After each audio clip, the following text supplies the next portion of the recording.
मैं अभिनंदन करूंगा आप सबका इस बात को लेकर के कि नए भारत में न्यायिक प्रणाली कैसे होनी चाहिए। उस दृष्टि से 3 नए कानून 1 जुलाई 2024 से लागू हुए और प्रारंभ में जो आशंका थी कि ये 3 नए कानून लागू होने, इसको आगे बढ़ने में कठिनाई होगी, समझने में दिक्कतें होंगी, लेकिन न्यायिक अधिकारियों ने जितनी तत्परता के साथ इसे लागू किया और आज आम जनमानस के बीच में, यानी 1 वर्ष के अंदर ही यह साबित हो गया कि 3 नए कानून अब दंड पर आधारित नहीं बल्कि न्याय की सुदृढ़ व्यवस्था पर भारत की न्यायपालिका की नींव को और मजबूती के साथ आगे बढ़ाने में सफलतापूर्वक आगे बढ़ रहे हैं। यह हमारी न्यायिक प्रणाली और भारत के लोकतंत्र की एक मजबूत इमारत को आगे बढ़ाने में एक मील के पत्थर साबित होने जा रहे हैं। यह हमने पिछले 1 वर्ष के अंदर फिर से इस बात को महसूस किया है। आज के इस अवसर पर जब हम यहां पर इस सम्मेलन में यहां पर उपस्थित हुए हैं, मैं जरूर इस बारे में ध्यान भी आकर्षित करना चाहूंगा कि उत्तर प्रदेश सरकार इस बात के लिए प्रतिबद्ध है, क्योंकि मेरा यह मानना है सुशासन के लक्ष्य को हम लोग न्यायपालिका के द्वारा किए जाने वाले कार्यों और एक आम जनमानस को जितनी भी समय पे सस्ती और सुगम न्याय उपलब्ध हो सकता है, वह हमारे सुशासन के लक्ष्य को प्राप्त करने के लिए और विकसित भारत के प्रति हमारी प्रतिबद्धता को आगे बढ़ाने में निर्णायक भूमिका का निर्वहन करने वाला है। और इस दृष्टि से हम लोग प्रारंभ से इस बारे में पूरी प्रतिबद्धता के साथ कार्य करते रहे हैं और इसमें सरकार ने हर स्तर पर प्रयास भी किया है। 2024-25 में माननीय उच्च न्यायालय इलाहाबाद के माननीय न्यायमूर्तिगणों के लिए प्रयागराज में आवास के निर्माण के लिए 62 करोड़ 41 लाख रुपए की हम लोगों ने प्रशासनिक और वित्तीय सहायता स्वीकृति दी है। इसी प्रकार से लखनऊ बेंच के भी माननीय न्यायमूर्तिगणों के लिए आवासीय सुविधा के लिए 117 करोड़ रुपए की प्रशासनिक और वित्तीय स्वीकृति हम लोग पहले ही उपलब्ध करवा चुके हैं। उच्च न्यायालय लखनऊ के यहां के अधिकारियों और कर्मचारियों के लिए भी 99 करोड़ रुपए की आवास निर्माण की सहायता हम लोग उत्तर प्रदेश सरकार के द्वारा पहले ही उसको जारी कर चुके हैं। और प्रयागराज में भी माननीय उच्च न्यायालय के अधिकारियों के लिए 896 आवास भवनों के निर्माण के लिए भी हम लोगों ने प्रदेश सरकार की ओर से एक सैद्धांतिक स्वीकृति पहले ही जारी कर दी है। वादकारी खंड के निर्माण के लिए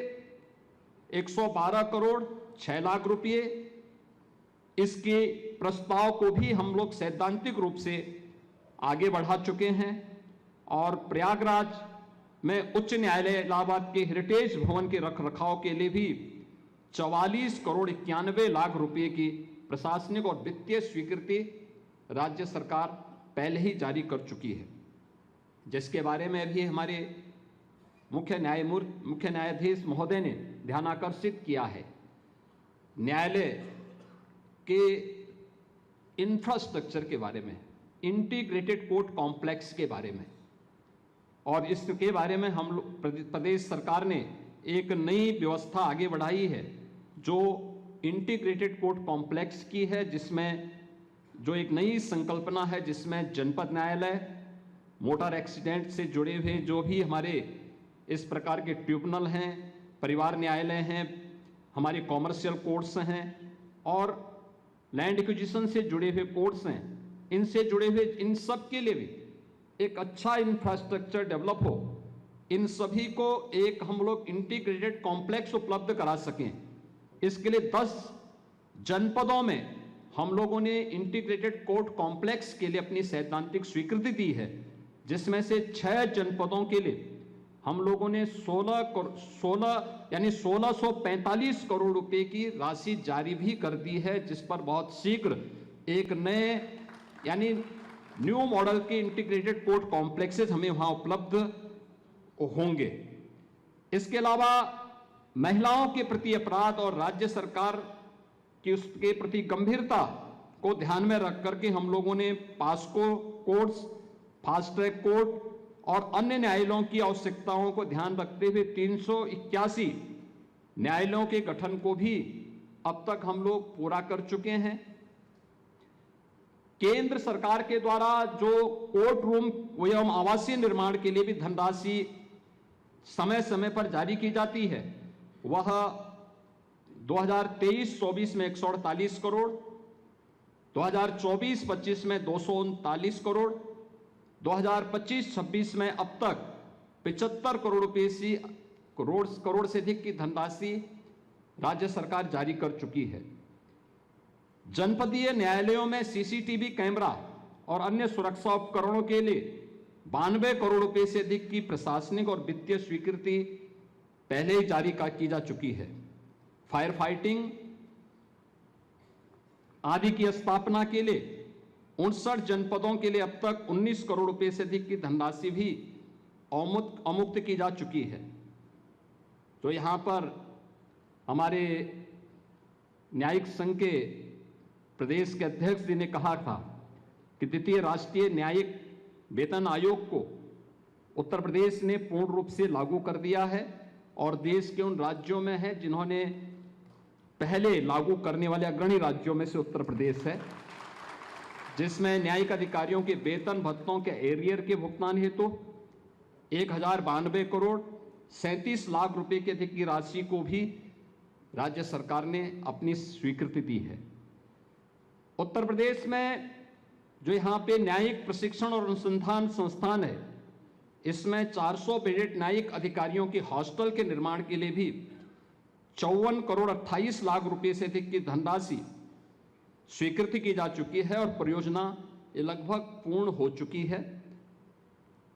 न्यायिक प्रशिक्षण और अनुसंधान संस्थान में 14 करोड़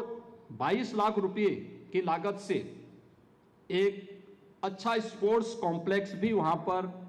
निर्मित किया जा चुका है, कराया जा रहा है। इसके अलावा संस्थान में वहां पर अत्याधुनिक लेक्चरर हॉल, प्रशासनिक भवन, प्रशिक्षण ब्लॉक और कंप्यूटर लैब के लिए भी 8 करोड़ 77 लाख रुपए स्वीकृति किए गए हैं। ऑडिटोरियम के लिए 2 करोड़ 36 लाख रुपए और संस्थान परिसर के लिए उस पूरे परिसर के अधिकारियों के आवास की सुविधा, उनकी मरम्मत आदि के लिए भी 1 करोड़ 68 लाख रुपए की धनराशि स्वीकृत की जा चुकी है। जहां भक्ति है हर शब्द में, कथाओं में छुपे हैं दिव्य रहस्य और ज्योतिष देता है जीवन को दिशा। धर्म से जुड़ी हर बातों को जानने के लिए हमारे चैनल स्तुति को सब्सक्राइब करें। चैनल पर जाने के लिए इस लिंक पर क्लिक करें।